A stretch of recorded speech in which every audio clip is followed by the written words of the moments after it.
Reacting to the German breakthrough at Sedan, the French ordered the crack 3rd Armoured Division to attack the Sedan bridgehead on the morning of the 14th. However, it failed to reach its start lines until late that afternoon, and also found itself without artillery or infantry support.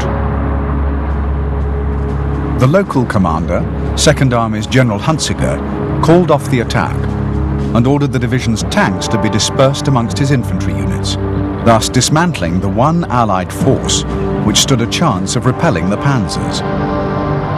Hunziker also decided to pull back his left flank to guard against a German thrust into eastern France. This merely widened the Sedan breach from 5 miles to 15.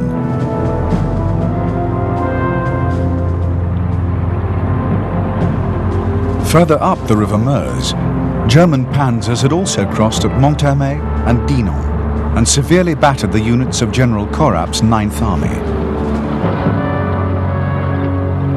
The Dinant crossing had been made by 7th Panzer under the command of a 48-year-old Major General Erwin Rommel.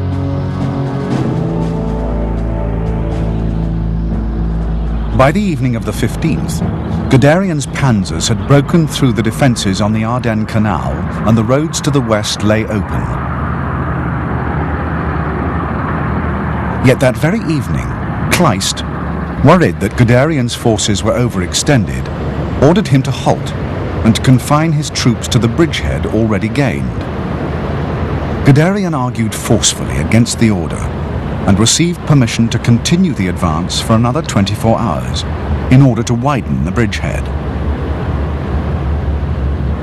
With his customary boldness, Guderian made the most of this permission, advancing 50 miles as far as the River Oise. To his right, Rommel also advanced some 50 miles, capturing 10,000 prisoners and 100 tanks for the loss of only 35 killed and 59 wounded. At nightfall on the 16th, Guderian was again ordered to halt. Neither Hitler nor his high command could quite believe how easily the French had been overcome. They were still fearful of a strong counterattack against the vulnerable left flank, and Hitler insisted on Guderian waiting until an infantry corps could come up and form a flank shield.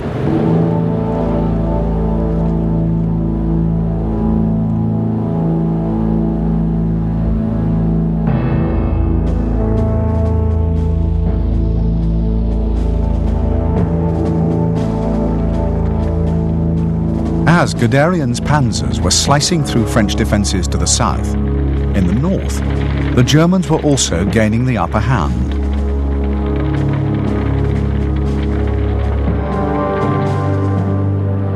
On May the 12th and 13th, the first major tank battle of the war took place. At Merdeau, the French First Army's 2 light mechanized divisions came into contact with powerful elements of the German 3rd and 4th Panzer Divisions, ably supported by Stuka dive bombers.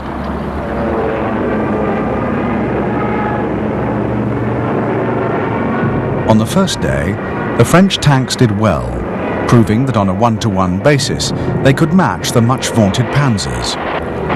The Samours in particular could stand more than one hit by all but the heaviest German tank cannon. However, as the battle progressed, the panzers' superior tactics enabled them to outmaneuver the French repeatedly, and at nightfall on the 13th, the French tanks withdrew.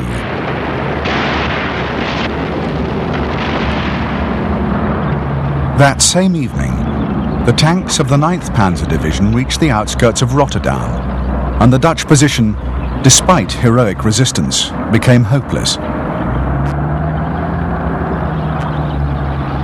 The next day, following ferocious Luftwaffe bombing raids on Rotterdam, Holland capitulated.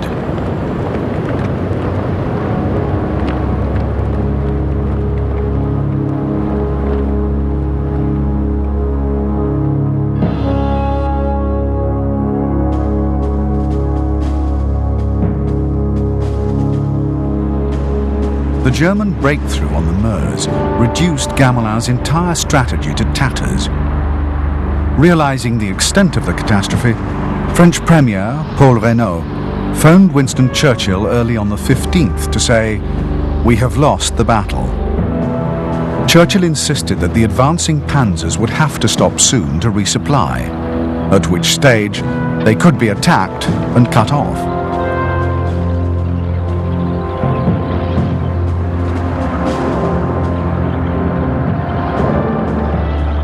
The sheer speed of the German advance had thrown Gamelin and his commanders completely off balance. In trying to devise effective counterstrokes, they kept thinking in terms of infantry pace rather than panzer pace, and so were consistently too slow in responding to the changing situation.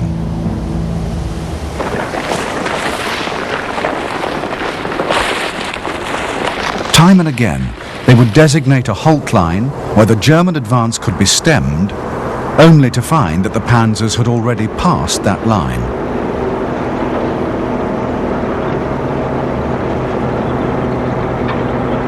Early on the 15th, General Giraud was switched from the 7th Army to take over the shattered remnants of the 9th Army.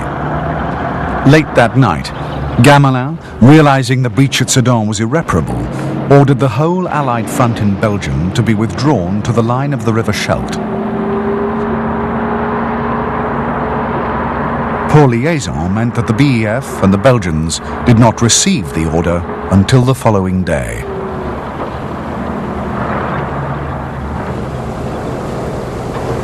On May the 16th, Paul Reynaud took steps to replace Gamelin and summoned General Maxime Weygand from Syria to assume command. Weygand was 73 years old and had been recalled from retirement just the previous year.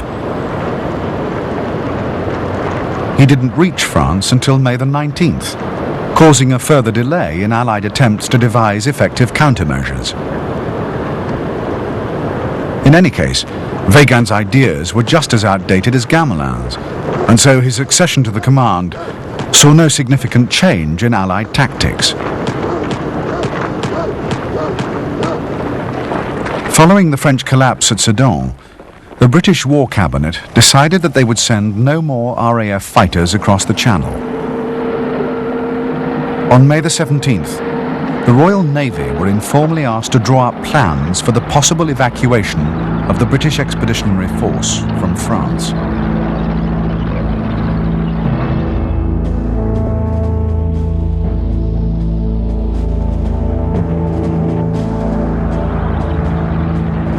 In the south, on May the 17th, a counterattack was launched against the Panzer Corridor by Colonel de Gaulle's 4th Armoured Brigade, but this was easily repulsed.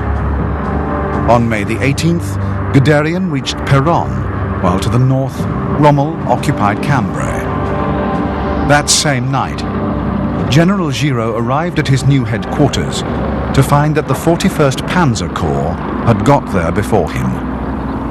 Early the following morning, he was captured by a German tank patrol. Later that day, de Gaulle's 4th Armoured Brigade mounted another attack against Guderian's flank, but the panzers, well supported by Stukas, again beat him off. To the north, on May the 17th, Louvain and Brussels were occupied by the German 6th Army. As the Allied troops retreated westwards through Belgium, they began to threaten the right flank of the German advance.